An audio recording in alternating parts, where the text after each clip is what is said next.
Hello, everyone. Welcome back. I am Natasha, your host for today. If you are new here, I want to let you know that we upload new English learning videos every single day to help you improve your English faster and more effectively. In today's episode, you are not only going to build your English vocabulary, but also learn how to use advanced words naturally in daily life conversations.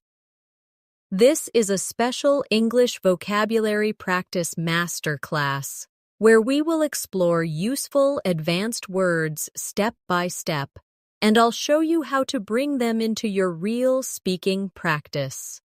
By the end of this lesson, you'll be able to use new vocabulary in conversations confidently, understand how these words are used by fluent speakers, and apply them in your daily life so you can reach a higher level of English fluency. Before we start, make sure to subscribe to the channel and also press the bell icon if you'd like more helpful English learning lessons like this. So, grab a pen and paper and let's get started. Now, let's begin with our first set of advanced words. The first word I want to introduce to you is meticulous. This word means showing great attention to detail, being very careful and precise. For example, you could say, "She is very meticulous about her work, checking every small mistake before submitting it. Try repeating after me slowly." Meticulous. Again. Meticulous. Now use it in a sentence with me. I am meticulous when I prepare for an important meeting. Excellent. The second word is versatile. This means someone or something that is flexible and can be used in many different ways. For instance, English is a versatile language because you can use it in business, travel, and entertainment. Or, my friend is very versatile. She can cook, paint, and play the piano. Repeat with me. Versatile. Good. Again. Versatile. Now use it in your own sentence. I want to be a versatile English speaker. Great job. The third word for today is inevitable. This means something that is certain to happen and cannot be avoided. For example, if you keep practicing English every day, improvement is inevitable. Or, it was inevitable that technology would change the way we communicate. Say it with me. Inevitable. Once more, inevitable. Now, in a sentence. Making mistakes is inevitable when you learn a new language. Excellent practice. Let's pause here for a short reflection. Notice how each of these words, meticulous, versatile, and inevitable, can be connected to daily life. Think about your own life and try to use each of these words when describing something about yourself, your work, or your studies. The more personal your examples are, the easier it will be to remember them. Another powerful word that will help you sound more advanced in English is resilient. Resilient means able to recover quickly from difficulties, challenges, or tough situations. For example, even after facing many failures, she remained resilient and kept working toward her goals. Or, learning English requires a resilient attitude because sometimes you will feel frustrated, but you must continue. Repeat after me. Resilient. Once more. Resilient. Now try it in your own sentence. I am resilient when I face problems at work. Very good. The next word is articulate. This word describes someone who can express ideas clearly and effectively. For example, he is an articulate speaker who explains difficult topics in a simple way. Or, I wait and to become more articulate when I speak English. Say it with me. Articulate, again, articulate. Now in a sentence. She is articulate and confident in meetings. Excellent. Now let's look at alleviate. This is a very useful advanced word that means to reduce or make something less severe. For example, taking a short walk can alleviate stress, or learning English with a friend can alleviate the pressure of studying alone. Repeat after me. Alleviate. Once more. Alleviate. Now in a sentence. Listening to music alleviates my anxiety. Perfect. Let's practice these words together in a small exercise. Imagine you are talking to a friend about learning English. You can say, "Learning English can sometimes feel stressful, but I try to stay resilient. I also want to be articulate. When I share my ideas, watching fun videos alleviates the stress and keeps me motivated." Did you notice how resilient, articulate, and alleviate fit smoothly into daily life conversations? This is how you train your brain to use advanced vocabulary naturally. Now let's move on. Another great word is proficient. This means being skilled and competent in something. For example, she is proficient in both English and Spanish. Or, I want to be proficient in using English at work. Say it with me. Proficient. Again. Proficient. Now, in a sentence, he is proficient in computer programming and English communication. Very good. Next is ambiguous. This means something that is unclear or has more than one possible meaning. For example, the question was ambiguous, so I wasn't sure how to answer. Or, sometimes English words are ambiguous and depend on context. Say it with me. Ambiguous. Again, ambiguous. Now in a sentence. The directions were ambiguous, and I got lost. Excellent. One more useful word is empathy. Empathy means the ability to understand and share the feelings of another person. For example, good friends show empathy when you are sad.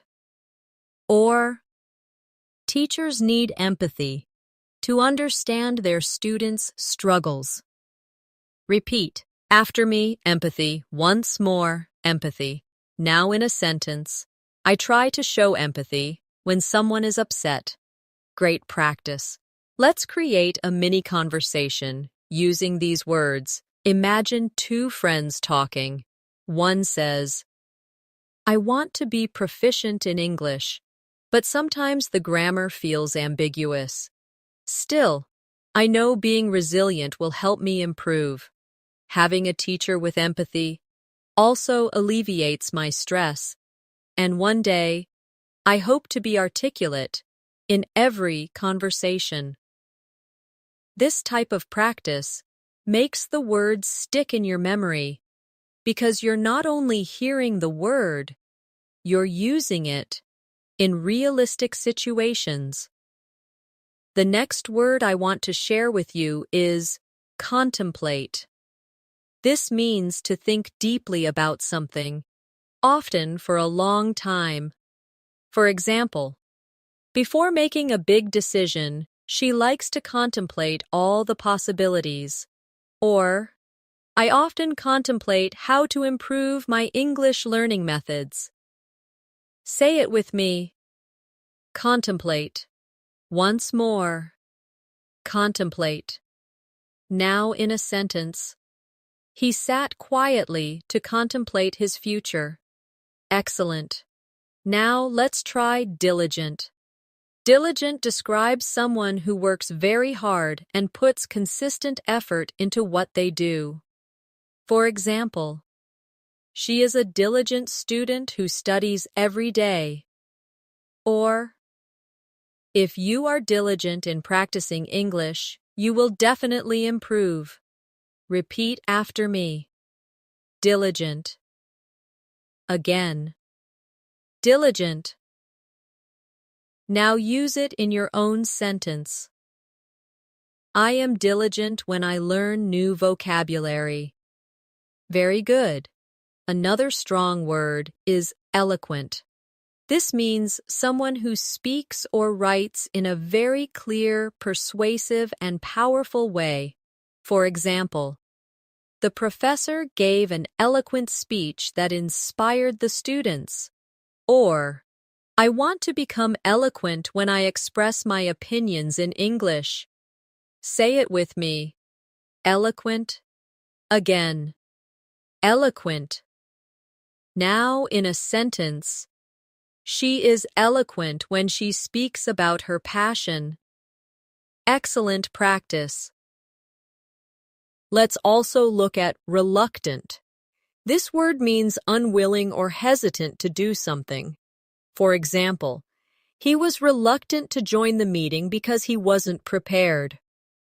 Or, I sometimes feel reluctant to speak English because I'm afraid of mistakes. Repeat after me. Reluctant. Once more. Reluctant. Now in a sentence. She was reluctant to try the new food. Very good.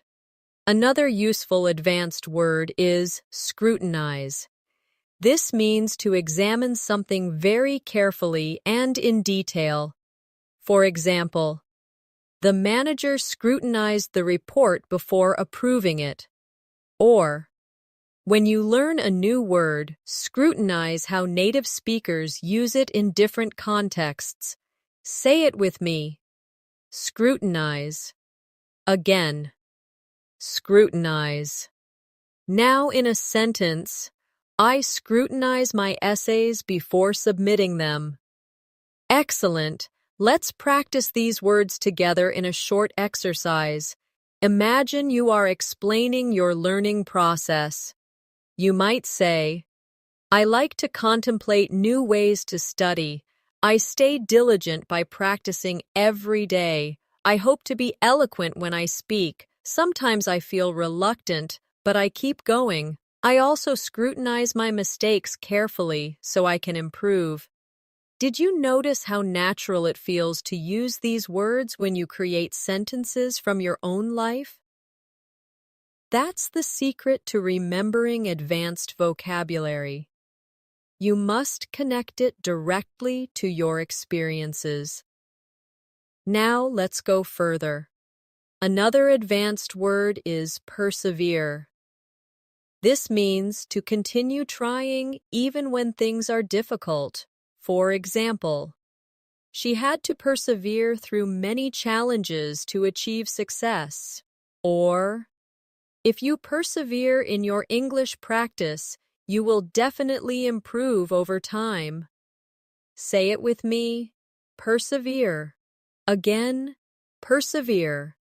Now, in a sentence, I will persevere even when English feels hard. Very good. Next is candid. This means being honest, open, and straightforward. For example, he was candid about his mistakes and wanted to improve. Or, I appreciate candid feedback because it helps me grow. Say it with me. Candid. Again. Candid. Now in a sentence, she gave a candid opinion about the project. Excellent. And another important one. Exuberant. This means full of energy, excitement, and enthusiasm. For example, the children were exuberant after winning the game. Or, She felt exuberant when she finally passed her English exam. Repeat after me. Exuberant. Once more. Exuberant. Now in a sentence. He was exuberant at the party. Wonderful. Here's a quick role-play practice. Imagine you are talking about your journey with English learning. You might say, I have to persevere every day, even when I feel reluctant. I try to be candid with myself about my weaknesses, and I stay exuberant because learning English brings me joy. This way, vocabulary practice feels more like real conversation and not just memorization. The next advanced word I want you to learn is astute. This describes someone who is clever and able to notice and understand things quickly. For example, she is an astute businesswoman who makes smart decisions. Or, you must be astute when listening to English speakers so you can catch small details. Say it with me. Astute. Again. Astute. Now, in a sentence, he gave an astute observation during the discussion. Excellent. Now let's move to benevolent. This means kind, generous, and wanting to help others. For example, he was a benevolent teacher who always cared about his students. Or, speaking kindly to yourself is a benevolent habit when you are learning English. Repeat after me. Benevolent. Once more. Benevolent. Now in a sentence. The organization is benevolent and supports poor families. Wonderful. Another useful word is concur. This means to agree with someone or share the same opinion. For example, I concur with your idea about starting early. Or, most experts concur that practice is the key to fluency. Say it with me. Concur. Again. Concur. Now, in a sentence, I concur that daily speaking practice is important. Very good. Let's practice these 3 words in a mini dialogue. Imagine someone says, I think practicing English for 15 minutes daily can help. You can reply, I concur. That is an astute idea. Only a benevolent teacher would remind students to keep their practice short but consistent. See how natural it feels when you connect the words? The next advanced word is cynical. This describes someone who often doubts other people's intentions or believes people act only for selfish reasons. For example, he was cynical about politicians. Or, don't be too cynical about your progress. Trust yourself. Say it with me. Cynical. Again. Cynical. Now, in a sentence, she felt cynical about promises that were never kept. Good job. Now, let's explore daunting. This means something that seems very difficult or intimidating. For example, speaking English in public can feel daunting at first, or climbing a mountain is a daunting challenge. Say it with me. Daunting. Again. Daunting. Now in a sentence, preparing for an English exam felt daunting, but I did it. Excellent. Another important word is eclectic. This describes something made up of a wide variety of styles, ideas, or sources. For example, she has an eclectic taste in music. Or, you should build an eclectic vocabulary by learning words from books, movies, and conversations. Repeat after me. Eclectic. Once more. Eclectic. Now, in a sentence, his bookshelf was eclectic, filled with novels, science books, and poetry. Perfect. Let's combine these words in practice. You can say, at first, learning new vocabulary felt daunting, but I realized an eclectic approach, mixing books, videos, and conversations, made it easier. Sometimes people can be cynical and say it's too hard, but I concur with teachers who remind us to persevere. I think it's astute to remember that learning English is a journey, and being benevolent to yourself makes it enjoyable. Do you feel how much more advanced your sentences sound now? This is exactly what advanced English practice should feel like: natural, personal, and powerful. Now let's keep going. Another advanced word is formidable. This describes something or someone that inspires fear, respect, or is extremely impressive. For example, the team faced a formidable opponent in the championship. Or, English may feel like a formidable challenge, but it's possible to overcome it. Say it with me: formidable. Again, formidable. Now, in a sentence, she is a formidable leader with strong skills. Great. Next is lucid. This means clear and easy to understand. For example, the teacher gave a lucid explanation of grammar. Or, I need to make my ideas more lucid in English conversations. Repeat after me: lucid. Once more, lucid. Now in a sentence, the instructions were lucid and easy to follow. Excellent. And finally, let's look at metaphor. This is an advanced vocabulary word often used in literature and conversation to describe something by comparing it to something else. For example, time is a thief is a metaphor, meaning time takes things away like a thief. Or, in English, we often use metaphors in daily conversation. Say it with me: metaphor. Again, metaphor. Now, in a sentence, the poet used a metaphor to describe love. Wonderful. Here's a short exercise. Learning English is a journey. Sometimes it feels daunting and formidable, but when teachers give lucid explanations, things become clear. Using metaphors makes English more beautiful and expressive. And when you add eclectic resources to your study, you will always find something new. The next word I want to introduce is notorious. This word means being famous for something negative or bad. For example, the street is notorious for traffic jams. Or, he is notorious for arriving late to meetings. Say it with me: notorious. Again, notorious. Now in a sentence, that restaurant is notorious for its slow service. Very good. Now let's learn plausible. This means something that seems reasonable or believable. For example, it's plausible that you can reach fluency if you practice daily.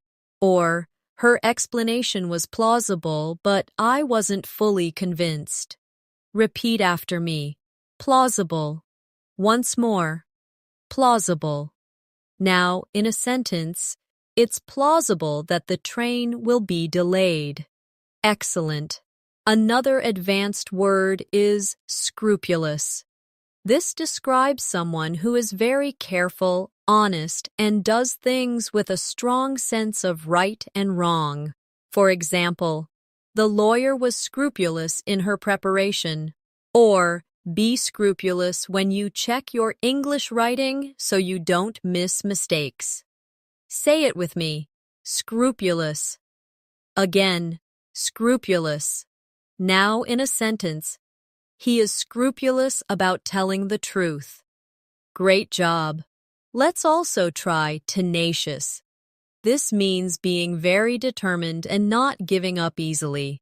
For example, she is tenacious in her studies, never missing a day.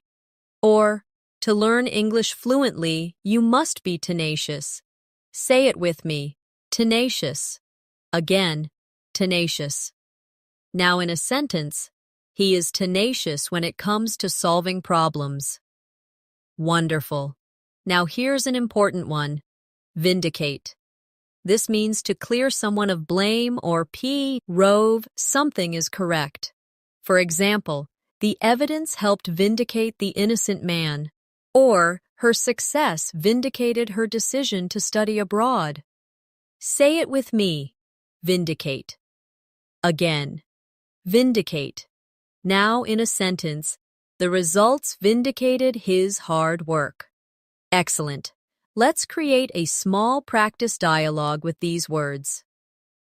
She is a tenacious learner. Even though English felt difficult, her scrupulous practice habits helped her improve. People thought she wouldn't succeed, but her success vindicated her efforts. Now it's plausible that she will reach advanced fluency soon. She's no longer notorious for giving up. Instead, she's admired. Now, let's keep going. Another advanced word is ambivalent. This describes having mixed feelings about something.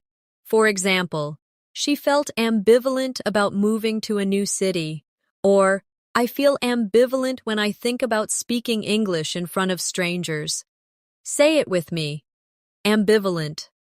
Again, ambivalent. Now, in a sentence, he was ambivalent about accepting the new job. Very good. Next is copious. This means a large amount or abundant. For example, she took copious notes during the lecture. Or, you need copious practice to master advanced English vocabulary. Say it with me. Copious. Again, copious. Now, in a sentence, he drank copious amounts of water after running. Excellent. Another word is discern. This means to recognize, notice, or understand something clearly. For example, I could discern a hint of sadness in her voice. Or, learners must discern the difference between similar English words. Say it with me. Discern. Again. Discern. Now, in a sentence, it's hard to discern the details from far away. Great practice. One more powerful word is ephemeral. This means something that lasts only a short time. For example, the beauty of a sunset is ephemeral. Or, motivation can be ephemeral if you don't build strong habits. Say it with me. Ephemeral. Again, ephemeral. Now in a sentence, the excitement was ephemeral and soon faded away. Perfect. Here's a short, reflective exercise. Learning English requires tenacious effort. Motivation can be ephemeral, but diligent habits make it last. When you are scrupulous in practice, you can discern your progress. Sometimes you may feel ambivalent, but copious repetition will vindicate your efforts. Remember, success is always plausible if you stay consistent. The next advanced word I want you to practice is gregarious. This means someone who is very sociable and enjoys being around other people. For example, she is gregarious and loves to attend parties. Or, a gregarious personality can make learning English easier because you practice more with others. Say it with me. Gregarious. Again, gregarious. Now, in a sentence, he is gregarious and makes friends quickly. Excellent. Now let's look at impeccable. This means perfect, without any faults or mistakes. For example, her English pronunciation is impeccable, or he always dresses with impeccable style. Repeat after me. Impeccable. Once more, impeccable. Now, in a sentence, she gave an impeccable presentation at work. Very good.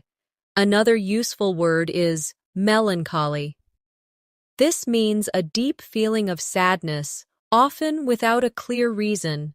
For example, he felt a sense of melancholy as he walked through the old town. Or, sometimes when I miss my hometown, I feel melancholy. Say it with me, melancholy. Again, melancholy. Now in a sentence, the song filled her with melancholy. Wonderful. Next, let's try novice. This describes someone who is new to a skill or activity. For example, she is still a novice at cooking. Or, when I first started English, I was a complete novice. Say it with me, novice. Again, novice. Now, in a sentence, I am no longer a novice in English speaking. Excellent. Another advanced word is obsolete. This means outdated, no longer in use, or unnecessary. For example, typewriters are now obsolete, or some old English expressions have become obsolete. Repeat after me. Obsolete. Once more, obsolete. Now, in a sentence, that technology is obsolete and rarely used today. Great job. Let's create a practice paragraph with these words. When I was a novice in English, I sometimes felt melancholy because I couldn't express myself. But I realized that with practice, my skills improved. Now my pronunciation is almost impeccable. I try to stay gregarious by joining group conversations. I also avoid using obsolete words and focus on the vocabulary people use today. Now, let's keep moving. Another word you should learn is paradox. A paradox is a situation or statement that seems contradictory but may still be true. For example, it's a paradox that the more we learn, the more we realize how little we know. Or, it feels like a paradox that speaking less sometimes communicates more. Say it with me, paradox. Again, paradox. Now, in a sentence, it's a paradox that silence can be powerful. Very good. Now let's practice quintessential. This means representing the perfect example of something. For example, he is the quintessential English gentleman, or tea is the quintessential British drink. Repeat after me. Quintessential. Once more. Quintessential. Now, in a sentence, she is the quintessential hard-working student. Excellent. Another strong word is ravenous.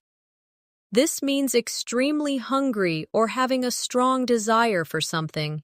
For example, after the long hike, I was ravenous. Or, learners can be ravenous for new English words.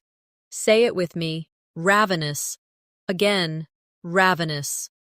Now, in a sentence, he was ravenous and ate 3 plates of food. Great.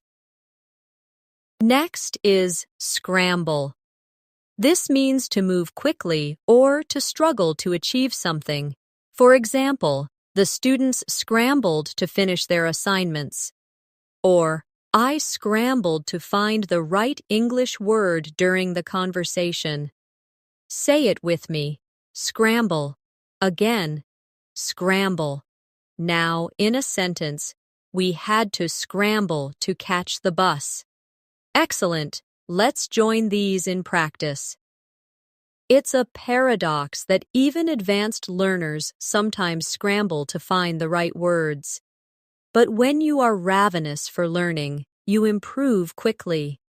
Tea might be the quintessential example of British culture, but practicing daily is the quintessential habit of successful English learners. Even when you feel melancholy, remember that you are not a novice anymore and your progress is impeccable. The next advanced word I want you to learn is serendipity. This means the unexpected discovery of something good or pleasant by chance. For example, It was pure serendipity that I met my best friend while traveling. Or, finding a great English teacher online was a moment of serendipity. Say it with me, serendipity. Again, serendipity. Now, in a sentence, it was serendipity that I discovered a wonderful cafe while walking. Excellent. Now, let's look at transient. This means temporary, lasting only for a short time.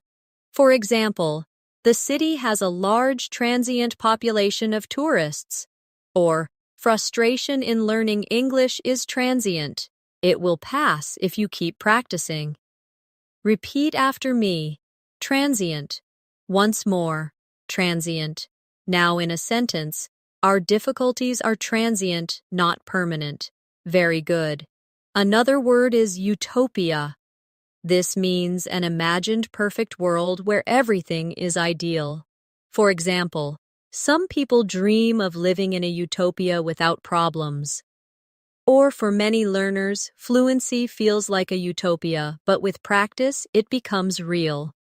Say it with me, utopia. Again, utopia.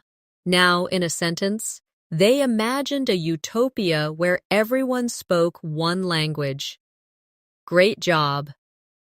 Next is vigilant. This means being watchful, alert, and careful to notice problems or danger. For example, the guard stayed vigilant throughout the night, or you must be vigilant when listening to native speakers to catch small details. Say it with me.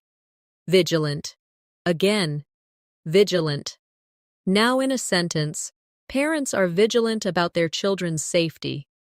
Excellent. Now here's a powerful one. Whimsical. This means playful, unusual, or imaginative. For example, the artist created whimsical paintings filled with bright colors. Or, sometimes children ask whimsical questions that make us smile. Repeat after me, whimsical. Once more, whimsical. Now in a sentence, she decorated her room in a whimsical style. Wonderful. Let's make a short practice reflection. When learning English, frustration is transient. Sometimes serendipity helps you discover a new word in a book or movie. Staying vigilant ensures you notice details. Even whimsical exercises can bring fun into your practice. And little by little, fluency starts to feel less like a utopia and more like reality. Now let's move forward. Another advanced word is zealous. This means showing strong enthusiasm and passion for something. For example, he is zealous about helping others. Or, be zealous about practicing English every day. Say it with me. Zealous. Again, zealous. Now, in a sentence, she was zealous in her studies and achieved great results. Very good. Next, let's learn austere. This means very simple, plain, or strict. For example, the teacher had an austere classroom with no decorations, or her lifestyle was austere with few luxuries. Say it with me, austere. Again, austere. Now, in a sentence, the monastery had an austere atmosphere. Excellent. Another important word is conspicuous. This means very noticeable or easy to see. For example, her red dress made her conspicuous in the crowd. Or, mistakes can be conspicuous when you speak, but don't worry, everyone makes them. Say it with me. Conspicuous. Again, conspicuous. Now, in a sentence, the error was conspicuous in the report. Perfect. And let's add dormant. This means inactive for a time, but capable of becoming active again. For example, the volcano had been dormant for years. Or, Sometimes your English skills feel dormant until you practice again. Repeat after me. Dormant. Once more. Dormant. Now in a sentence. Her creativity was dormant until she started painting again. Excellent. Here's a practice exercise combining these words. Sometimes my motivation feels dormant, but when I become zealous again, I find joy in learning. Mistakes can be conspicuous, but they teach me lessons. I don't want an austere learning style. I add whimsical and fun activities, and thanks to serendipity, I often find new resources. Every difficulty is transient if I stay vigilant. The next advanced word is affluent. This describes someone who is wealthy, having a lot of money and resources. For example, she grew up in an affluent neighborhood. Or, learning English is now accessible to people beyond just the affluent class. Say it with me. Affluent. Again. Affluent. Now in a sentence. The city is known for its affluent residents. Excellent. Now let's explore boisterous. This means noisy, energetic, and cheerful. For example, the children were boisterous at the birthday party. Or, the crowd grew boisterous during the football match. Repeat after me. Boisterous. Once more. Boisterous. Now in a sentence. The classroom was boisterous before the teacher arrived. Very good. Another important word is camaraderie. This means a feeling of friendship, trust, and companionship in a group. For example, the soldiers built strong camaraderie during training. Or, joining an English learning group can give you camaraderie and motivation. Say it with me. Camaraderie. Again. Camaraderie. Now in a sentence. There was camaraderie among the students in the class. Wonderful. Next is dexterous. This describes someone skillful with their hands or mind. For example, the dexterous pianist played the piece perfectly. Or, she is dexterous in solving difficult problems quickly. Say it with me. Dexterous. Again. Dexterous. Now in a sentence, he is dexterous at fixing machines. Excellent. Now let's learn eloquence. This is the quality of expressing ideas clearly, beautifully, and persuasively. For example, her eloquence moved the audience. Or, you can develop eloquence in English by practicing daily speaking. Repeat after me. Eloquence. Once more, eloquence. Now in a sentence. The leader spoke with eloquence about the future. Very good. Let's join these in a practice example. In an English learning group, camaraderie keeps everyone motivated. Some students are dexterous at picking up new words. Others grow eloquence by practicing speeches. The atmosphere might become boisterous with laughter, but it is positive. And whether you come from an affluent background or not, English is for everyone. Now let's continue with more advanced words. Frivolous. This means silly, not serious, or unimportant. For example, he spent money on frivolous items. Or, don't waste time on frivolous distractions when you want to study. Say it with me. Frivolous. Again. Frivolous. Now, in a sentence, the complaint was dismissed as frivolous. Excellent. Next is hinder. This means to create difficulties, or obstacles. For example, lack of practice can hinder your English progress, or heavy traffic hindered our journey. Say it with me. Hinder. Again. Hinder. Now in a sentence. Fear of mistakes can hinder your confidence. Great job. Another useful word is idiosyncrasy. This means a unique or unusual habit, feature, or way of behaving. For example, one of her idiosyncrasies is humming while she studies. Or, every learner has their own idiosyncrasies in how they practice English. Say it with me. Idiosyncrasy. Again. Idiosyncrasy. Now in a sentence. His idiosyncrasy is wearing mismatched socks. Wonderful. Now let's practice jubilant. This means feeling extremely happy and joyful. For example, the fans were jubilant after the victory. Or, I felt jubilant when I passed my English exam. Say it with me. Jubilant. Again. Jubilant. Now in a sentence. She was jubilant when she received the award. Excellent. And one more. Keen. This means eager, interested, or having sharp perception. For example, he is keen to improve his English skills.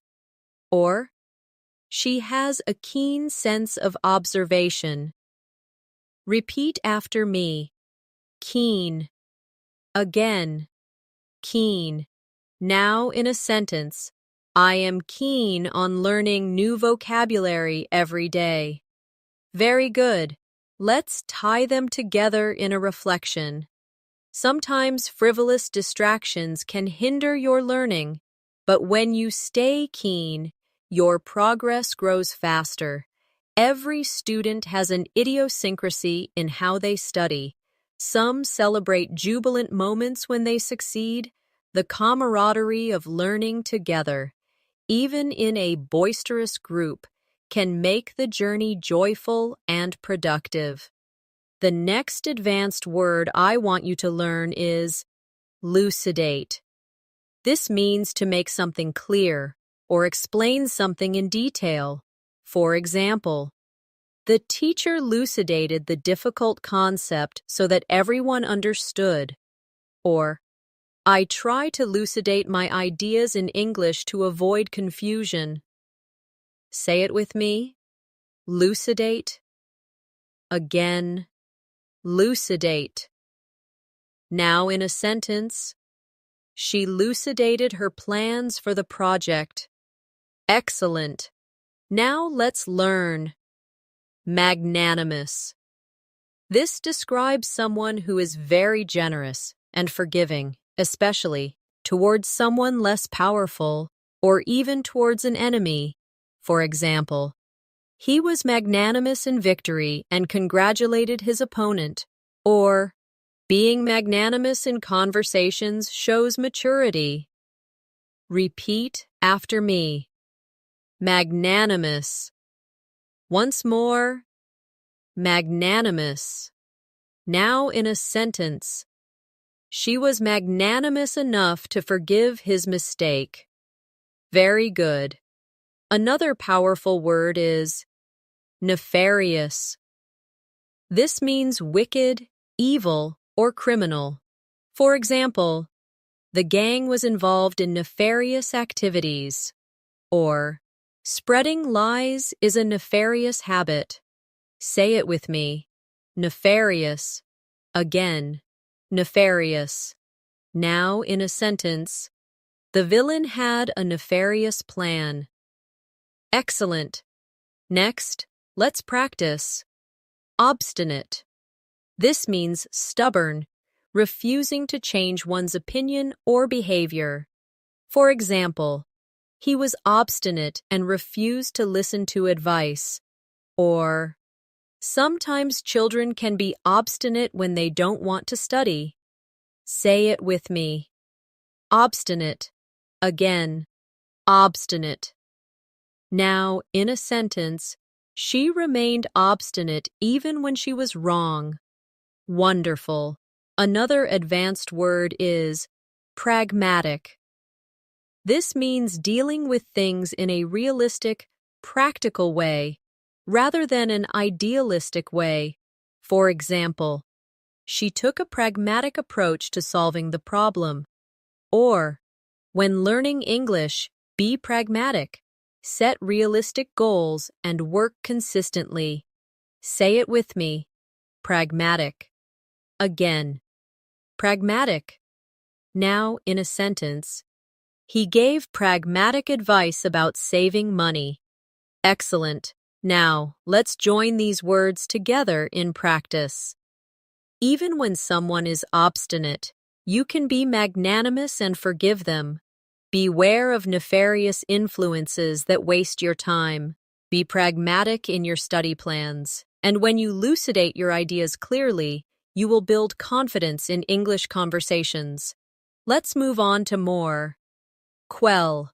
This means to stop, calm, or end something, often violence, fear, or doubts. For example, the teacher tried to quell the noise, class. Or, deep breathing can quell nervousness before speaking English. Say it with me. Quell. Again. Quell. Now in a sentence, he managed to quell his anger. Excellent.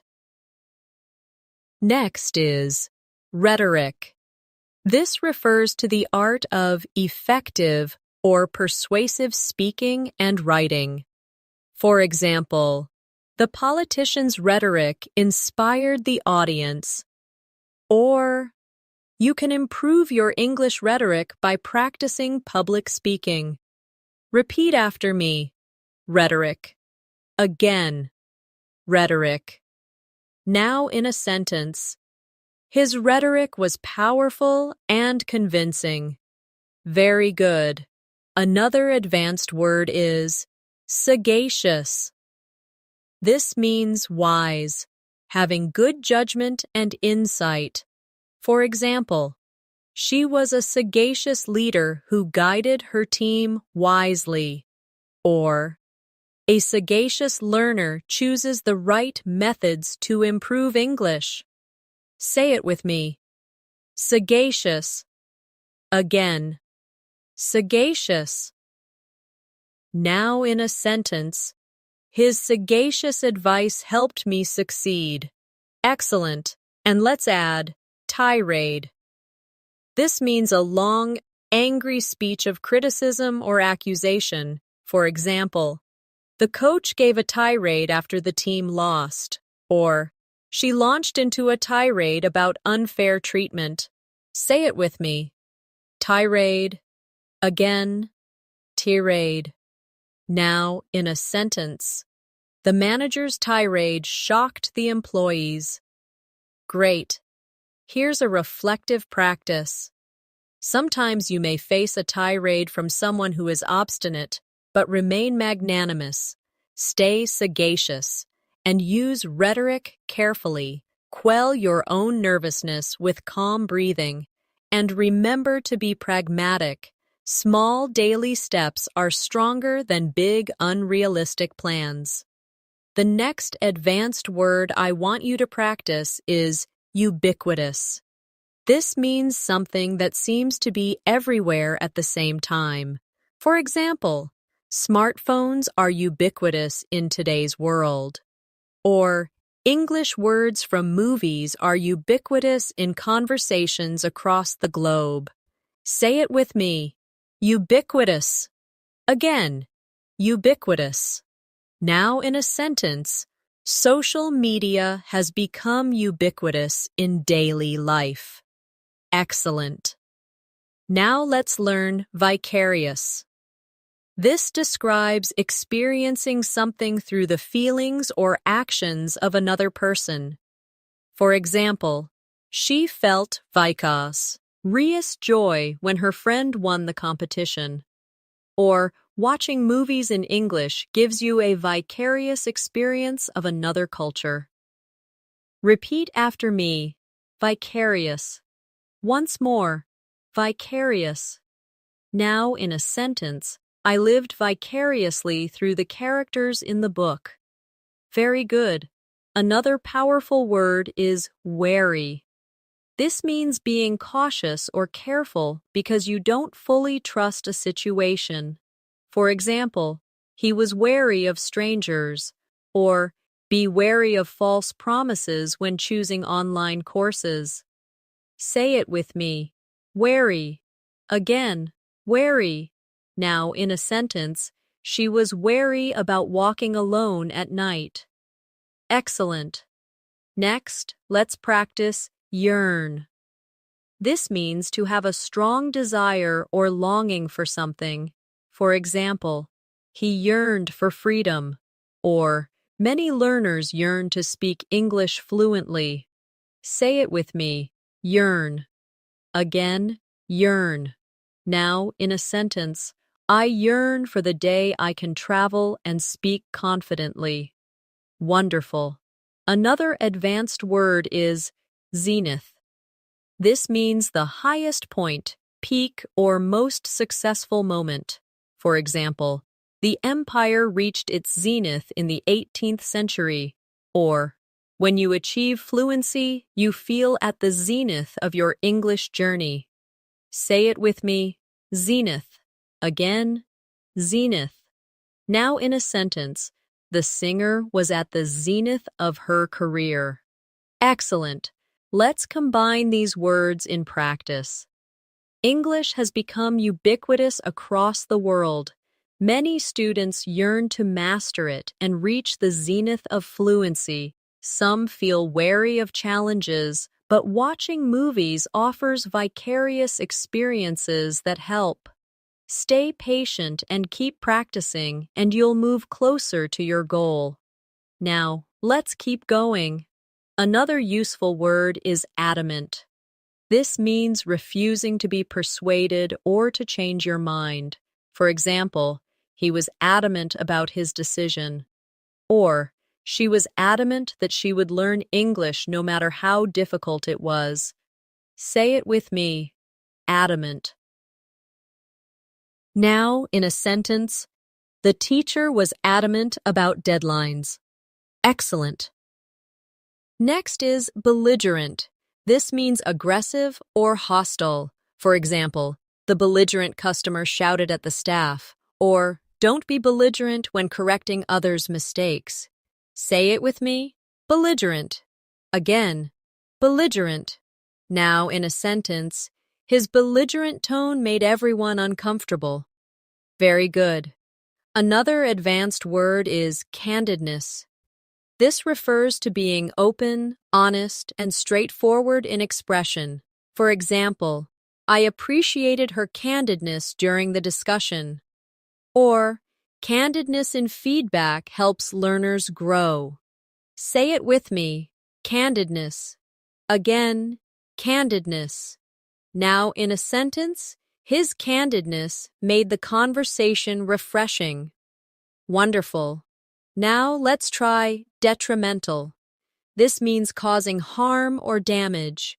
For example, smoking is detrimental to health, or lack of practice is detrimental to language learning. Say it with me, detrimental. Again, detrimental. Now, in a sentence, negative thinking is detrimental to progress. Excellent. And finally, let's practice epiphany. This means a sudden realization or clear understanding of something. For example, she had an epiphany about how to solve the problem. Or, I had an epiphany that daily practice is the key to fluency. Say it with me, epiphany. Again, epiphany. Now, in a sentence, he experienced an epiphany while reading the book. Perfect. Here's a short reflection exercise. Sometimes we yearn for progress and suddenly experience an epiphany about what works best. Be wary of detrimental habits and instead embrace candidness in your practice. Don't become belligerent with yourself when you make mistakes. Stay adamant about your goals, and one day you'll reach the zenith of your English journey. The next advanced word I want you to learn is feasible. This means possible, practical, or achievable. For example, it is feasible to learn 10 new words every woo. The plan was not feasible due to lack of resources. Say it with me. Feasible. Again. Feasible. Now in a sentence. Daily short practice is more feasible than studying for 5 hours once a week. Excellent. Now let's learn galvanize. This means to shock or inspire someone into action. For example, the speech galvanized the audience into working harder. Or, seeing progress can galvanize you to practice English even more. Repeat after me. Galvanize. Once more, galvanize. Now in a sentence. Her teacher's words galvanized her to keep learning. Very good. Another useful word is harrowing. This means extremely distressing, upsetting, or disturbing. For example, it was a harrowing experience to be lost in the forest. Or, speaking in public for the first time can feel harrowing. Say it with me. Harrowing. Again. Harrowing. Now in a sentence. The movie told a harrowing story of survival. Wonderful. Next, let's practice imminent. This means about to happen, very soon. For example, the storm is imminent, so take shelter. Or, your improvement is imminent if you practice consistently. Say it with me. Imminent. Again. Imminent. Now, in a sentence. The teacher announced that a test was imminent. Excellent. Another advanced word is juxtapose. This means to place two things side by side for comparison. For example, the artist juxtaposed modern and traditional styles in her work. Or, you can juxtapose formal English with casual English to see the differences. Say it with me. Juxtapose. Again. Juxtapose. Now, in a sentence. The report juxtaposed data from last year and this year. Great. Let's use these words in practice. At first, speaking in English felt harrowing, but then I realized small steps were feasible. The teacher's encouragement galvanized me to try. Improvement was imminent once I created a good routine. And when I juxtaposed my old recordings with new ones, I could clearly hear progress. Now let's continue. Another advanced word is kinetic. This relates to movement or energy. For example, the dancer's performance was full of kinetic energy. Or, speaking practice gives kinetic energy to your English learning. Say it with me. Kinetic. Again. Kinetic. Now in a sentence. The child's kinetic energy filled the playground. Excellent. Next is lethargic. This means feeling tired, sluggish, or lacking energy. For example, after the long day, she felt lethargic. Or, sometimes learners feel lethargic, but even 5 minutes of practice helps. Say it with me. Lethargic. Again. lethargic. Now, in a sentence, I felt lethargic after staying up all night. Very good. Another advanced word is metamorphosis. This means a complete change or transformation. For example, the caterpillar undergoes metamorphosis to become a butterfly. Or, your English skills can go through metamorphosis with practice. Say it with me. Metamorphosis. Again, metamorphosis. Now in a sentence, her confidence went through a metamorphosis after joining the course. Wonderful. Now let's practice nuance. This means a small difference or subtle detail in meaning, expression, or tone. For example, there are nuances in English pronunciation that learners must notice. Or, the actor delivered the line with nuance. Say it with me. Nuance. Again. Nuance. Now in a sentence, understanding cultural nuances helps you sound natural in English. Excellent. And one more. Ornate. This means highly decorated or detailed. For example, the palace was filled with ornate furniture, or she used ornate language in her essay. Say it with me. Ornate. Again. Ornate. Now in a sentence, the church had ornate carvings on the walls. Perfect. Here's a quick reflection using all these words. Learning English can feel like a harrowing challenge. But improvement is imminent with consistent effort. Even when you feel lethargic, try to add kinetic energy to your practice. Your skills will go through a metamorphosis. Notice the nuances of English expressions. And don't get lost in ornate words that are not used in daily life. Instead, focus on feasible goals that galvanize your motivation. The next advanced word I want you to learn is paragon. This means a perfect example of a particular quality. For example, she is a paragon of kindness. Or, he became a paragon of patience while helping his classmates. Say it with me, paragon. Again, paragon. Now, in a sentence, the teacher was a paragon of wisdom. Excellent. Now let's try quintessence.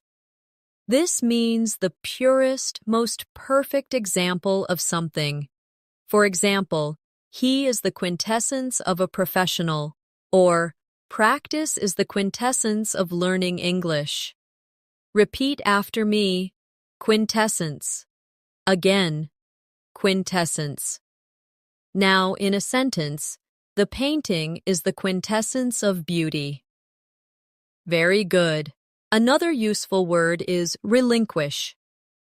This means to give up or let go of something. For example, he had to relinquish control of the company. Or, don't relinquish your dream of fluency.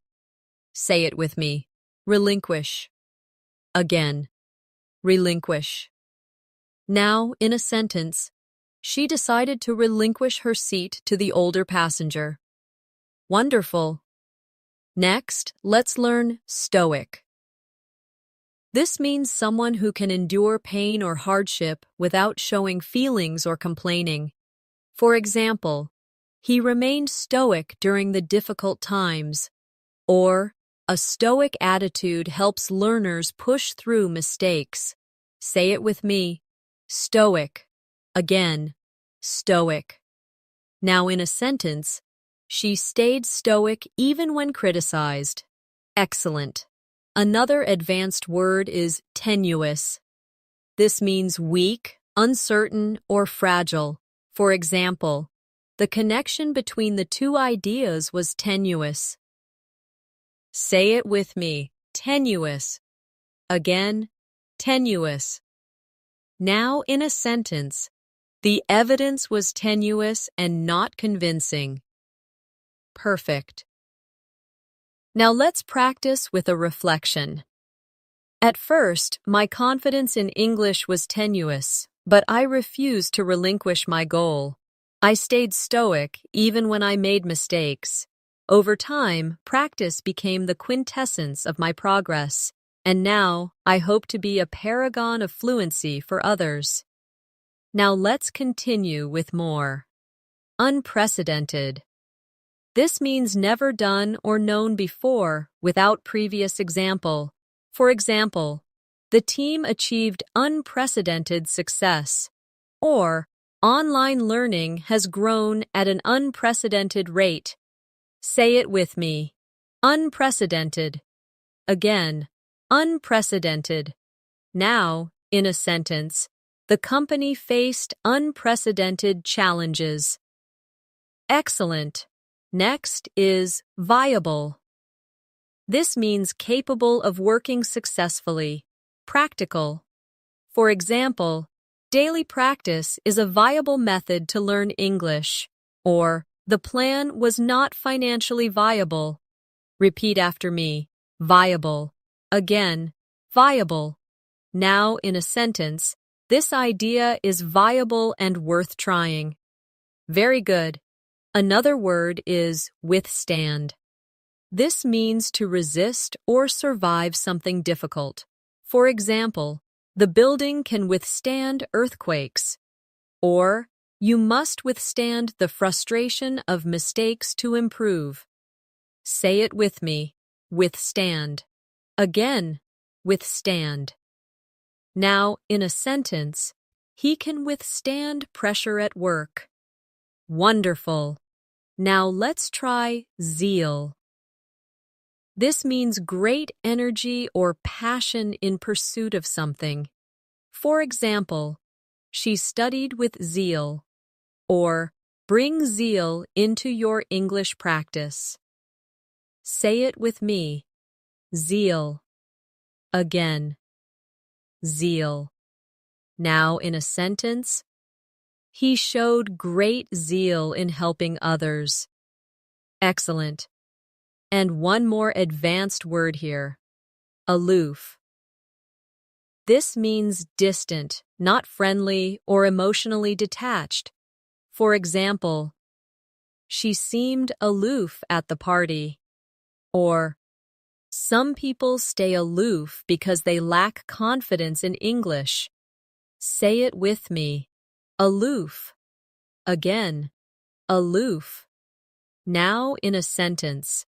He remained aloof during the meeting. Great. Let's practice wit and aid these together.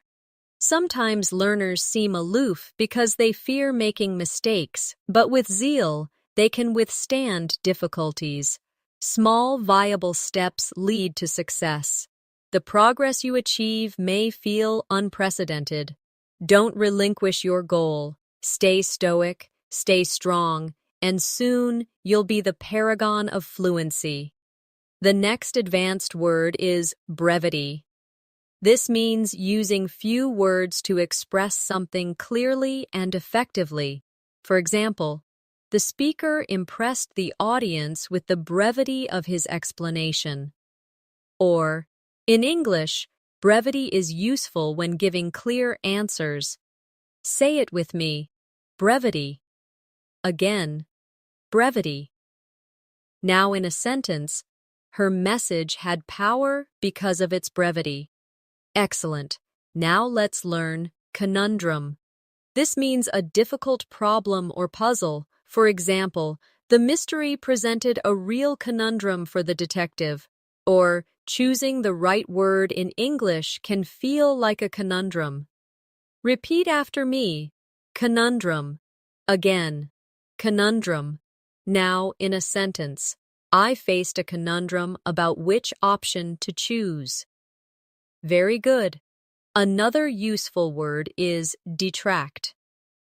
This means to reduce or take away from the value or importance of something. For example, his rude behavior detracted from the meeting. Or, a few mistakes don't detract from your overall progress in English. Say it with me. Detract. Again. Detract. Now in a sentence, the noise detracted from the performance. Wonderful. Next is eccentric. This describes someone who behaves in unusual or strange ways, but often in an interesting manner. For example, the eccentric artist wore colorful, mismatched clothes. Or, some learners have eccentric methods that still work for them. Say it with me. Eccentric. Again. Eccentric. Now in a sentence, he is eccentric but very creative. Excellent. Another advanced word is futile. This means useless, producing no result. For example, it's futile to argue when no one is listening.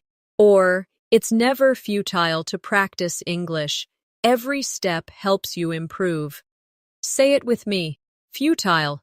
Again. Futile. Now in a sentence, the rescue attempt was futile.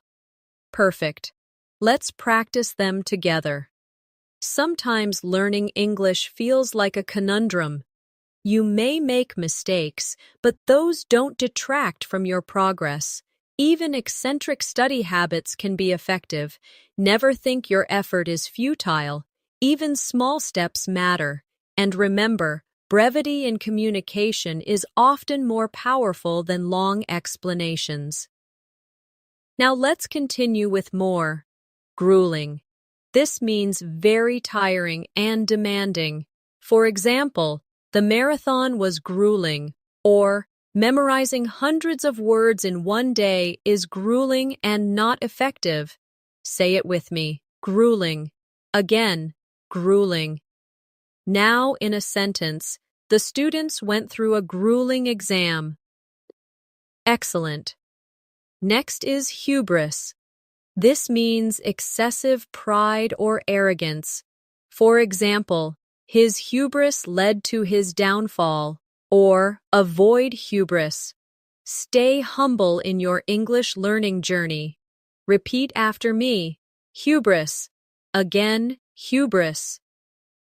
Now in a sentence, her hubris made her ignore helpful advice. Very good. Another advanced word is ingenuity. This means cleverness, creativity, or skill in finding solutions. For example, the invention was a product of ingenuity.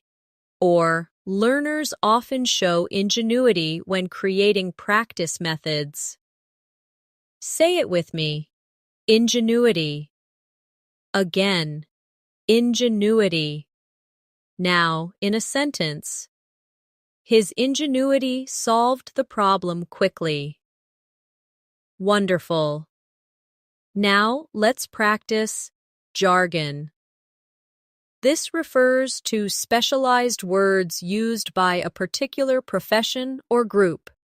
For example, the lawyer used legal jargon that was hard to understand. Or, avoid too much jargon in English. Use clear words. Say it with me. Jargon. Again. Jargon. Now in a sentence, medical jargon can be confusing to patients. Excellent. And one more. Kinship. This means a sense of connection, family-like bond, or relationship between people. For example, they felt kinship because of their shared experiences. Or, in English learning groups, you can build kinship with others who share your goal. Say it with me. Kinship. Again. Kinship. Now in a sentence, a strong kinship grew among the classmates. Great. Here's a reflection practice.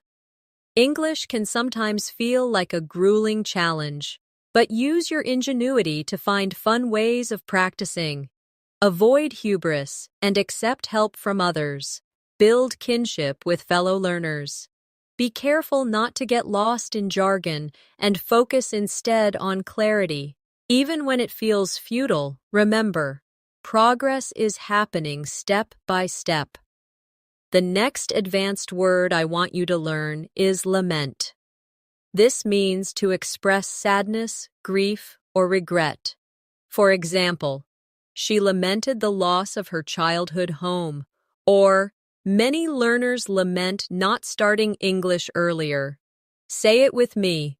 Lament. Again, lament. Now in a sentence, he lamented the missed opportunity. Excellent. Now let's practice meticulousness.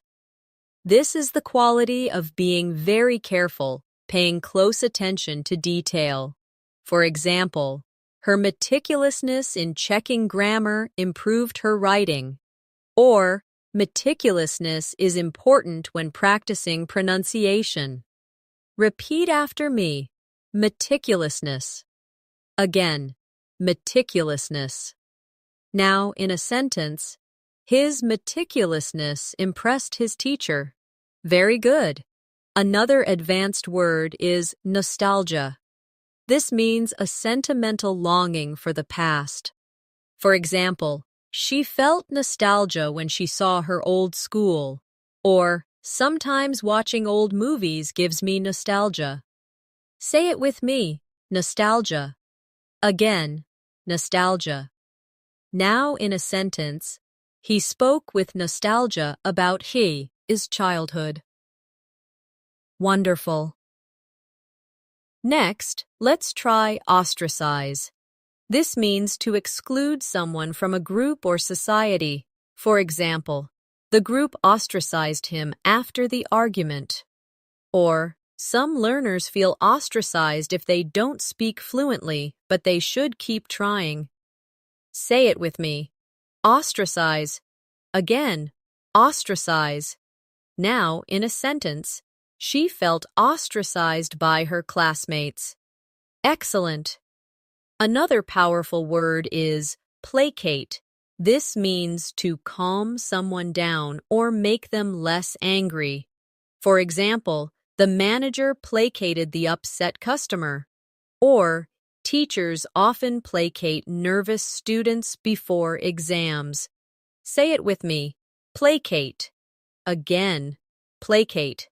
Now in a sentence, he placated his friend after the misunderstanding. Great. Let's practice them together in reflection. Sometimes learners lament their mistakes, but meticulousness helps them improve. Nostalgia may remind you of past struggles, but never let it make you sad. Don't ostracize yourself by avoiding practice. Instead, placate your fears and move forward. Now, let's continue. Quell. This means to put an end to something or to calm emotions. For example, the teacher quelled the noisy class. Or, breathing deeply can quell your nerves before speaking English. Say it with me. Quell. Again, quell. Now, in a sentence, he managed to quell his anger. Excellent. Next is revere. This means to deeply respect or admire someone or something. For example, the students revered their wise teacher. Or, many people revere great writers for their words. Repeat after me. Revere. Again, revere. Now in a sentence, she was revered for her kindness. Very good. Another advanced word is substantiate. This means to provide evidence to support something. For example, the lawyer substantiated his claim with proof. Or, always substantiate your arguments in English writing. Say it with me. Substantiate. Again, substantiate. Now in a sentence, he substantiated his opinion with facts. Wonderful. Now let's try tangible. This means something real, concrete, and touchable. For example, the progress was tangible after months of study. Or, Writing notes gives you tangible results. Say it with me. Tangible. Again, tangible.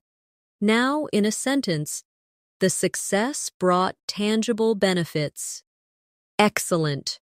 And one more advanced word here. Vindictive. This describes someone who wants revenge or holds a grudge. For example, he had a vindictive attitude toward his rival. Or, don't be vindictive toward yourself for small mistakes. Say it with me. Vindictive.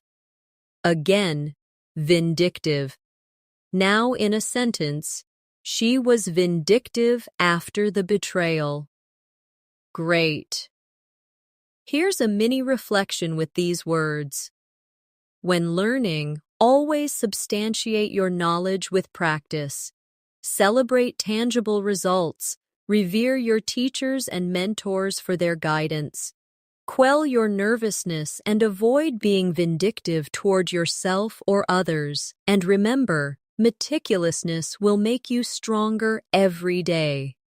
The next advanced word is wistful.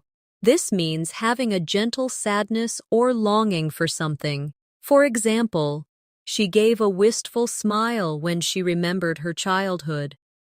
Or, sometimes I feel wistful when I think about moments I missed. Say it with me. Wistful. Again, wistful. Now in a sentence, he looked wistful as he watched the sunset. Excellent. Now let's practice altruistic. This describes someone who is selfless and cares for others without expecting anything in return. For example, her altruistic nature made her volunteer every weekend. Or, being altruistic creates kindness in communities. Repeat after me. Altruistic. Again, altruistic. Now in a sentence, he was altruistic, always putting others before himself. Very good. Another advanced word is bellwether. This means something or someone that shows the direction of future trends.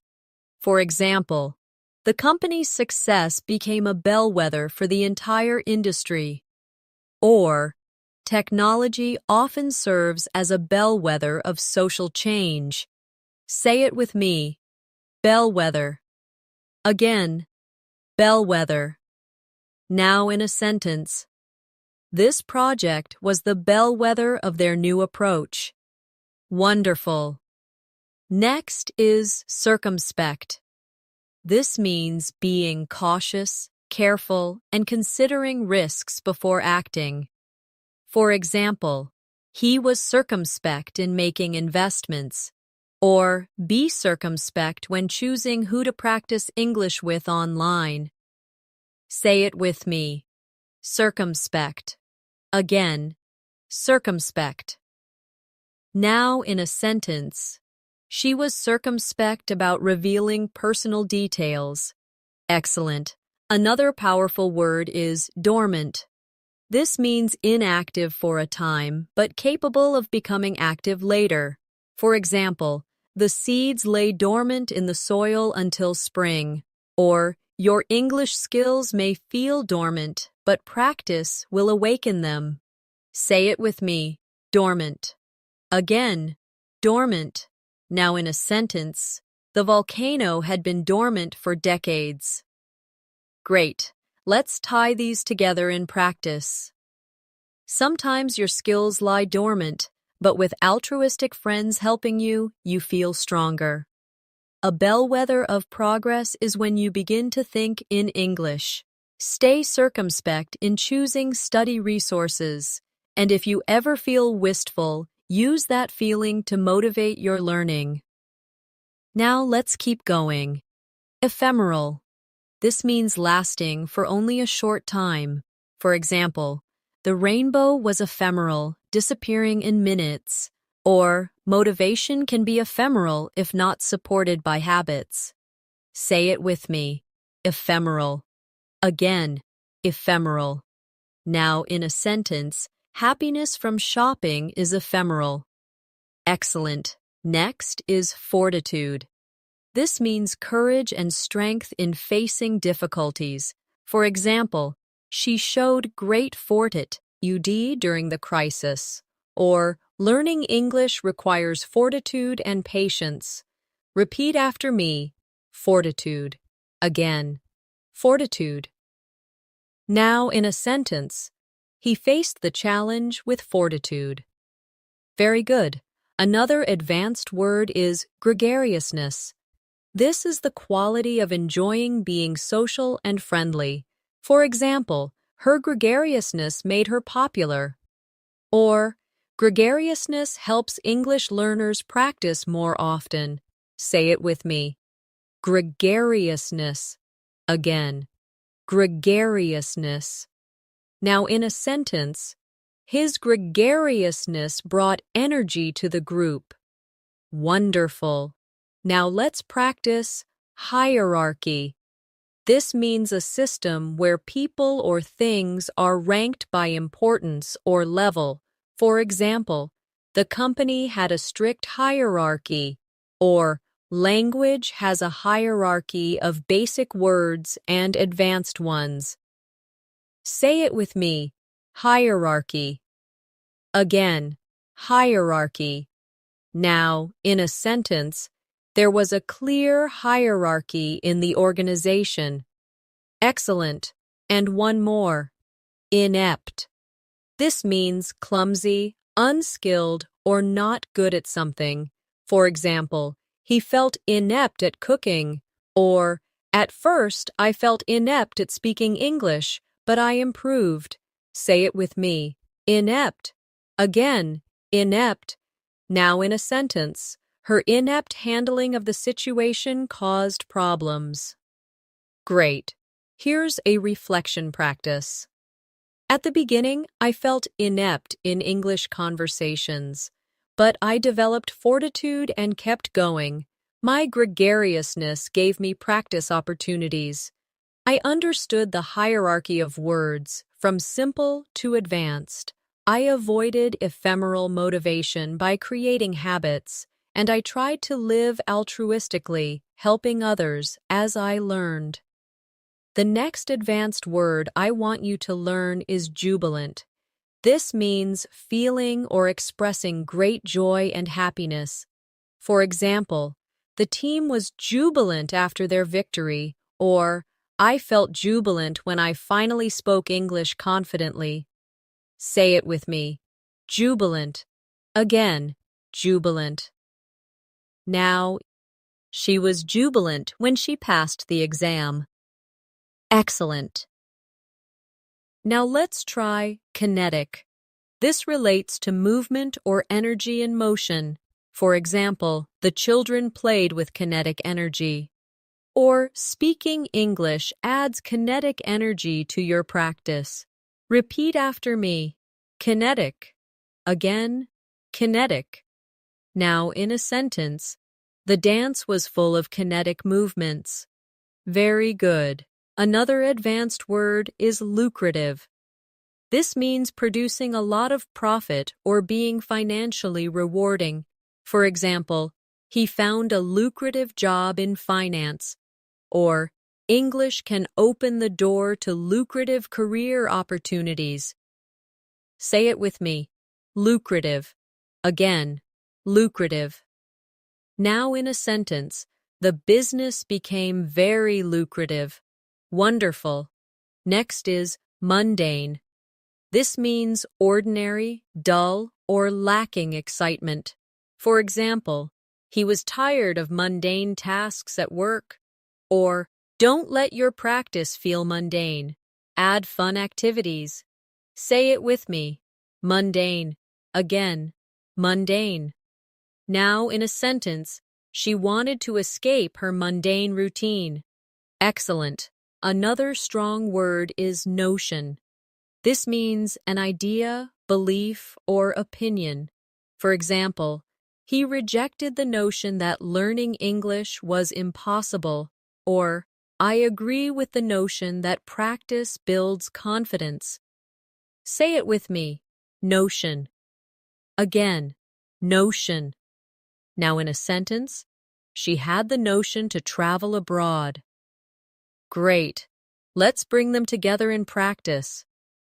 At first, the notion of learning thousands of words felt daunting, but I discovered that English opened lucrative opportunities.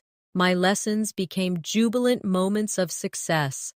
I avoided mundane routines by adding kinetic speaking exercises, and every day, I believed in the simple notion that practice creates progress. Now, let's continue with more. Oblivious. This means not aware of or not noticing something. For example, he was oblivious to the noise around him. Or, some learners are oblivious to their mistakes until corrected. Say it with me. Oblivious. Again, oblivious. Now in a sentence, she was oblivious to the time while reading. Excellent. Next is pristine. This means pure, clean, or in perfect condition. For example, the beach was pristine, untouched by pollution. Or, you can keep your notes pristine by organizing them carefully. Repeat after me. Pristine. Again, pristine. Now in a sentence. He wore a pristine white shirt. Very good. Another advanced word is resonate. This means to produce a strong emotional effect or to echo. For example, the speech resonated with the audience, or some English phrases resonate with me and I remember them easily. Say it with me. Resonate. Again, resonate. Now, in a sentence, her words resonated with everyone in the room. Wonderful. Now let's try scrutiny. This means careful examination or observation. For example, the plan came under close scrutiny, or your English writing will improve under the scrutiny of a teacher. Say it with me, scrutiny. Again, scrutiny. Now in a sentence, the project faced public scrutiny. Excellent. And one more. Trivial. This means unimportant or of little value. For example, he wasted time on trivial matters. Or, don't worry about trivial mistakes when speaking English. Say it with me. Trivial. Again, trivial. Now, in a sentence, they argued over a trivial detail. Great. Here's a reflective practice. Sometimes we worry too much about trivial errors, but under scrutiny, those small mistakes don't matter. Focus on what resonates with your goals. Keep your practice pristine and well organized. Don't stay oblivious to your weaknesses. Instead, turn every lesson into a jubilant step forward. The next advanced word is unanimous. This means when everyone fully agrees on a decision. For example, the decision to start the project was unanimous. Or, the students were unanimous in wanting more practice. Say it with me, unanimous. Again, unanimous. Now in a sentence, the committee reached a unanimous agreement. Excellent. Now let's practice voracious. This means having a huge appetite, either for food or for knowledge. For example, he was a voracious reader who finished 3 books in a week. Or, be a voracious learner of English vocabulary. Repeat after me. Voracious. Again, voracious. Now, in a sentence, she had a voracious appetite after the long hike. Very good. Another advanced word is waning. This means decreasing, fading, or becoming weaker. For example, the moon is waning tonight, or her interest in the subject was waning. Say it with me. Waning. Again, waning. Now in a sentence, His energy was waning after hours of study. Wonderful. Next is yearning. This means a deep longing or desire for something. For example, she had a yearning to travel the world. Or, many learners feel a yearning for fluent English conversations. Say it with me. Yearning. Again. Yearning. Now in a sentence. He felt a yearning for home. Excellent. Another advanced word is zealousness. This means strong enthusiasm and passion for a goal. For example, her zealousness impressed her teachers. Or, show zealousness in your daily English practice. Say it with me. Zealousness. Again, zealousness. Now in a sentence. He approached the project with zealousness. Great. Let's bring them together in practice.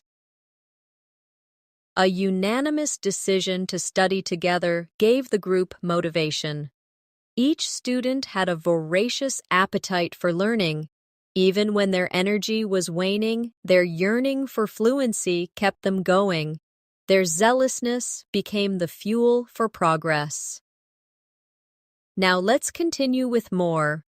Adversity. This means difficulty or misfortune. For example, she showed courage in the face of adversity, or adversity is part of every learning journey. Say it with me. Adversity. Again, adversity. Now in a sentence, they grew stronger through adversity. Excellent. Next is benevolence. This means kindness and generosity. For example, her benevolence towards strangers was inspiring. Or, show benevolence to yourself while learning. Repeat after me, benevolence. Again, benevolence. Now in a sentence, the charity was built on benevolence. Very good. Another advanced word is catalyst. This means something that causes change or sparks progress. For example, the teacher's advice was the catalyst for her improvement. Or, watching English movies can be a catalyst for learning new words. Say it with me. Catalyst. Again, catalyst. Now in a sentence, the event was a catalyst for change. Wonderful. Now let's practice diligence. This means careful and persistent effort. For example, her diligence in studying paid off. Or, with diligence, you will master advanced English. Say it with me. Diligence. Again, diligence. Now in a sentence, diligence brings success. Excellent. And one more word, equanimity. This means calmness and composure, especially in difficult situations. For example, he handled the stressful exam with equanimity. Or, equanimity helps you stay focused while practicing English. Say it with me. Equanimity. Again, equanimity. Now in a sentence, she maintained equanimity under pressure. Great. Here's a reflection practice. Adversity will come, but with diligence, you can overcome it. Show benevolence toward yourself. Find catalysts that energize your study. Even when energy is waning, equanimity keeps you calm. Stay zealous, stay strong, and keep that yearning alive. The next advanced word is formidable. This means inspiring fear, respect, or admiration because of size, strength, or skill. For example, the mountain was a formidable challenge. Or, speaking to native speakers may feel formidable at first. Say it with me. Formidable. Again. Now in a sentence. She proved to be a formidable opponent. Excellent. Now let's practice gratuitous. This means unnecessary, unwarranted, or without reason. For example, the film was criticized for gratuitous violence, or don't add gratuitous words in your English writing. Repeat after me, gratuitous. Again, gratuitous. Now in a sentence, his comment was gratuitous and unhelpful. Very good. Another advanced word is hypothetical. This means imagined, supposed, or based on assumption. For example, let's discuss a hypothetical situation where you travel abroad. Or, teachers often use hypothetical examples to explain grammar. Say it with me. Hypothetical. Again, hypothetical. Now in a sentence, she gave a hypothetical example to illustrate her point. Wonderful. Next is inevitable. This means certain to happen, unavoidable. For example, it is inevitable that practice leads to improvement. Or, mistakes are inevitable when learning. Say it with me. Inevitable. Again, inevitable. Now in a sentence, change is inevitable. Excellent. Another advanced word is juxtaposition. This means placing two things close together for comparison or effect. For example, the artist used juxtaposition of colors to create contrast. Or, in English, the juxtaposition of formal and informal words teaches context. Say it with me, juxtaposition. Again, juxtaposition. Now, in a sentence, the essay used juxtaposition to highlight the differences. Great. Let's join them together in reflection.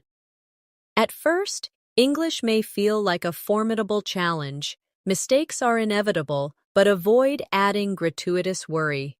Teachers may use hypothetical examples and juxtaposition of ideas to help you see patterns. Each step is moving you closer to success. Now let's keep building. Lucid. This means clear and easy to understand. For example, the explanation was lucid and simple.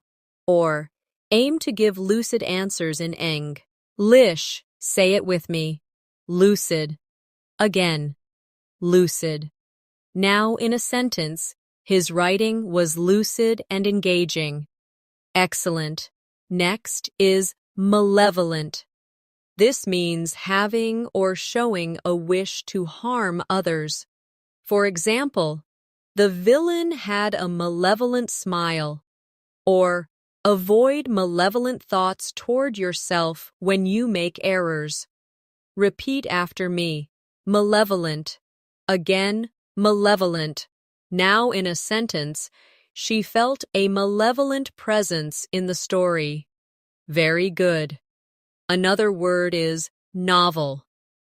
This means new, original, or unusual. For example, she proposed a novel solution to the problem. Or, using songs to learn English is a novel method. Say it with me. Novel. Again. Novel. Now in a sentence. The scientist introduced a novel approach. Wonderful. Now let's try omnipresent. This means present everywhere at the same time. For example, technology feels omnipresent in modern life, or English is omnipresent across the internet. Say it with me. Omnipresent. Again, omnipresent. Now in a sentence, the company's logo was omnipresent at the event. Excellent. And one more here. Perseverance. This means continued effort despite difficulties. For example, she succeeded through perseverance. Or, perseverance is the secret to English fluency. Say it with me. Perseverance. Again, perseverance. Now, in a sentence, with perseverance, he reached his goals. Great. Here's a reflection practice. In the omnipresent noise of life, perseverance is what keeps you focused. Use novel methods to make English practice interesting. Keep your explanations lucid, avoid malevolent self-criticism, and face formidable challenges with confidence. Improvement is inevitable if you stay patient. The next advanced word is quagmire. This means a difficult, complicated, or dangerous situation that is hard to escape. For example, the country was stuck in a political quagmire. Oh, or sometimes learners feel trapped in a quagmire of grammar rules. Say it with me. Quagmire. Again. Quagmire. Now in a sentence, he found himself in a financial quagmire. Excellent. Now, let's practice resilient. This means able to recover quickly from difficulties, strong and adaptable. For example, she was resilient after facing challenges. Or, a resilient learner continues practicing despite mistakes. Repeat after me. Resilient. Again, resilient. Now in a sentence, children are often resilient after setbacks. Very good. Another advanced word is scrupulous. This means very careful, thorough, and honest. For example, the scientist was scrupulous in her research. Or, be scrupulous in checking your English essays. Say it with me. Scrupulous. Again, scrupulous. Now in a sentence, he is scrupulous about telling the truth. Wonderful. Next is tenacity.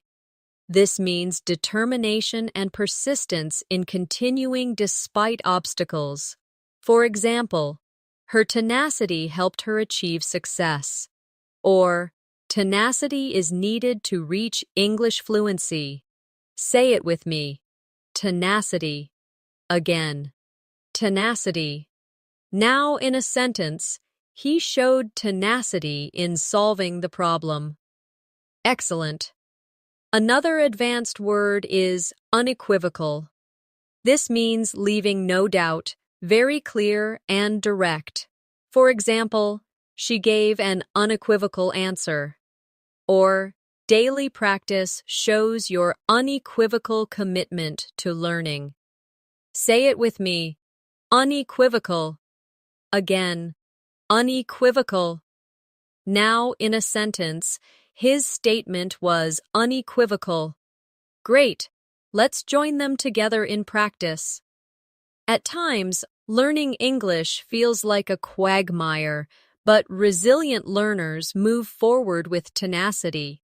They remain scrupulous in their study habits, and their unequivocal belief in success helps them achieve their goals. Now let's continue. Vindicate. This means to prove right, to clear from blame. For example, the evidence vindicated his claim. Or, success will vindicate your effort in English practice. Say it with me. Vindicate. Again, vindicate. Now in a sentence, her decision was vindicated by the results. Excellent. Next is wholesome. This means promoting health, well-being, or moral goodness. For example, they enjoyed a wholesome meal together. Or, choose wholesome activities when practicing English, like reading positive stories. Repeat after me. Wholesome. Again, wholesome. Now in a sentence, the movie had a wholesome message. Very good. Another advanced word is yearn. This means to have a deep longing or desire for something. For example, he yearned for freedom. Or, many students yearn to express themselves fluently in English. Say it with me.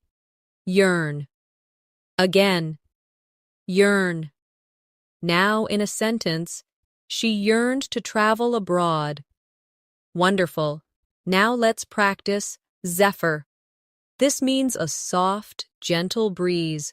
For example, a cool zephyr blew across the field, or her calm words were like a zephyr to my worried mind. Say it with me, zephyr. Again, zephyr. Now in a sentence, the zephyr made the evening pleasant. Excellent. And one more. Audacious. This means bold, daring, and willing to take risks. For example, he made an audacious plan to start his own business. Or, speaking to strangers in English is an audacious but rewarding step. Say it with me. Audacious. Again, audacious.